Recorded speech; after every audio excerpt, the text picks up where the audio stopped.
ఈ అంచె దినాల్లో ఈ ఉదయకాలం శుభవార్త తెలుసా, నిన్ను నువ్వు వెంబడిస్తున్న దేవుడు నిన్ను ముదిము వచ్చే వరకు నడిపించేది యేసు ప్రభువు వారు. ఆయన విడిచిపెట్టే దేవుడు కాదు. ఎందుకంటే బైబిల్లో వాగ్దానం చేశాడు, నీ యందు నమ్మికించిన వారు సిగ్గు పడకపోయారని రాయబడింది. నీ యందు నమ్మికించిన వారు సిగ్గు పడకపోయారు. నీ కొరకు కనిపెట్టి వారిలో ఎవరు సిగ్గునందలేదని కీర్తనకారుడు చెప్తాడు. కనుక ఇస్సాకు తండ్రిని నమ్ముకొని వెళ్ళిపోయాడు. ఇస్సాకు సిగ్గుపడ్డా? ఇస్సాకు తల పైకెత్తబడిందా? చరిత్రలో ఏం రాయబడిందో తెలుసా అండి? చాలామంది అంటారు, ఏదైనా పిల్లలు పేరు పెట్టాల్సి వస్తే పాస్టర్ గారు ఇస్సాకు పేరు పెట్టండి.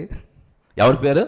ఇస్సాకు పేరు పెట్టండి. ఇస్సాకు ఆశీర్వదించబడినవాడు, ఇస్సాకు దీవించబడినవాడు, ఇస్సాకు రిబకాల కుటుంబం ఉన్నతంగా ఉంది అని పేరు పెట్టమంటారు. అంత పేరు పెట్టడానికి అంత ప్రఖ్యాతి, అంత గొప్పతనం ఆయన ఏముందంటే, తండ్రిని ఎక్కడికి వెళ్తానో అడగలేదు, తండ్రి రమ్మండి అంతే వెళ్ళిపోయాడు, అంతే. స్తోత్రం, హల్లెలూయా. వెళ్ళిపోయాడు. ఈరోజు మన జీవితంలో దేవుడు అనేకసార్లు మనం పిలుస్తాడు.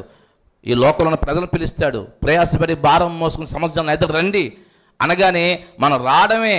ఆయన ఎక్కడ తీసుకెళ్తాడో దేవుని బిడ్డ వెళ్ళిపోవడమే. స్తోత్రం, హల్లెలూయా.